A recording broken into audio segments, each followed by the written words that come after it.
We are in our client's home in the west part of Toronto. This is our second time coming back into this home. We previously worked with these clients about 5 to 6 years ago when they first moved in. Over the last several years, they've expanded their family. What was a family of 3 is now a family of 6, and here we are. So the brief for the main floor was we needed to refinish the kitchen, make the dining room bigger, get more pantry space, and add a mudroom without completely blowing out the back of the home. How do you do that? With careful planning, obviously, and maybe 5 or 6 different versions of a layout plan. I would say as part of this second phase, most of the rooms in the home received an upgrade and a makeover, obviously some more than others. The kitchen, of course, received a huge makeover. While it was totally fine and serviceable, really did lack some functional elements, particularly storage. The footprint did not really change all that much. However, we did give our clients a brand new pantry. Where you see the arch opening was actually a door to the exterior. That's where their barbecue was. We ended up enclosing that room and making it into a walk-in pantry, and I think it's fabulous. I mean, the amount of storage that we have in there is phenomenal. This family uses that space all the time. The floors are heated. It's so nice. We added a skylight, and it's just a really wonderful use of space.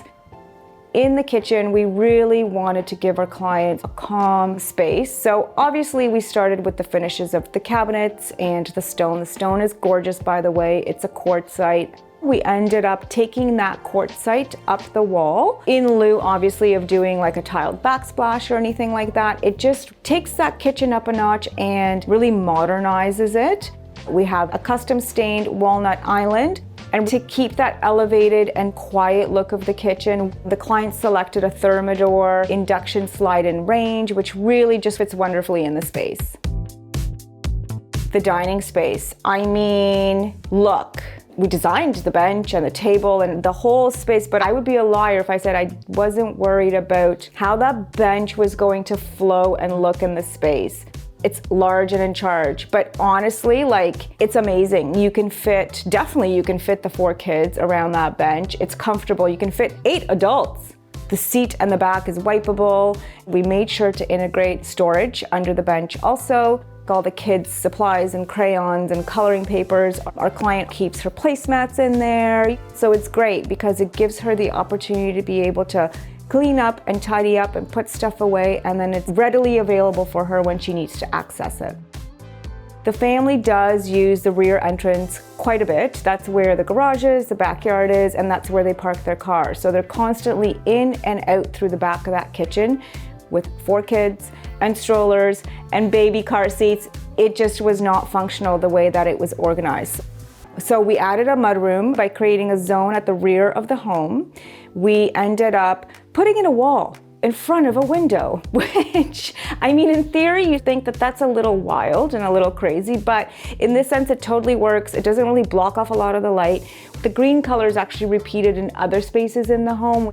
On the floor, we did a tile in a checkerboard pattern, and we repeated that same tile in the pantry just to tie those 2 spaces together. And now it's a totally functional and separate, I use air quotes here, separate space from the dining and the kitchen space. And it's great because you come in the wintertime, you've got, 4 kids, you've got boots and scarves, everything's tucked away in the corner. And if you're sitting in the dining room or you're at the island or you're cooking, you're not seeing all that mess, which is the best feeling ever. And another thing we did on the main floor is just give the powder room a quick little zhuzh makeover. We added some really bold wallpaper and changed out the sink and faucet. In the living room where I am now, it was honestly just a really minor facelift. The home did get brand new windows throughout. We also stained the existing floors, and that's just because we had to update the floors on the second floor. The primary bedroom also received a little bit of a mini makeover, and that's simply just new furniture layout and changing out the wall treatment. It's actually the same limewash finish and color that's in the kitchen and dining space. We applied it on the ceilings and on the walls in the primary bedroom, and we changed out the furniture layout, and it actually expanded the room twofold. We're now able to add 2 full-size night tables in the space, beautiful lamps, a queen-size bed. It's a place that's really just a nice and calm and inviting retreat for clients at the end of the day. On the same floor as the primary room, there was previously an open sort of den office space second TV lounge.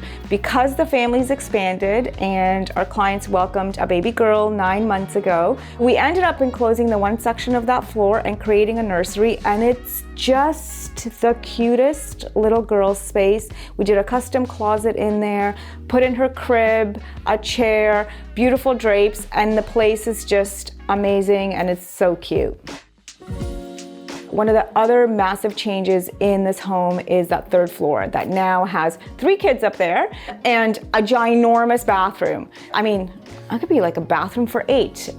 We ended up adding a dormer on the 3rd floor, which enabled us to get that huge bathroom in there. There's a washer dryer as well. There is a laundry room, but it's all the way down in the basement. So as you can imagine, with 4 little kids, there's a ton of laundry. And then we finished everything off with white bathroom and shower accessories. So there's 2 little boys who share a bedroom, so cute, and their eldest daughter that has her own room. The 3rd floor was completely gutted. Both rooms ended up getting an extra foot, I believe, in ceiling height, and we were able to expand the size of the rooms because we went into the crawl spaces. So the spaces now are just a lot more functional and bigger and can grow with the kids as well. The angled roof line does pose a problem a lot of the time. It's very challenging, obviously, to work around that, from, where to position the bed, the chest of drawers, how to get a closet in there. Midway through construction, like once framing was in, we were able to work with the contractor and the client, and then that's when we mapped out the location of the closets. The beds, obviously, and the furniture layout was done previously, but it saved us a lot of time and a lot of revisions by waiting to that very end to do that. The feedback from the clients is they're thrilled. They love the space. I mean, for us, selfishly, we're overjoyed and we're thrilled with the outcome. There's potential in old homes. Please do not tear them down. There's something to be said about breathing new life into an older and historic home. We're happy, the clients are happy, and that's all we could hope for.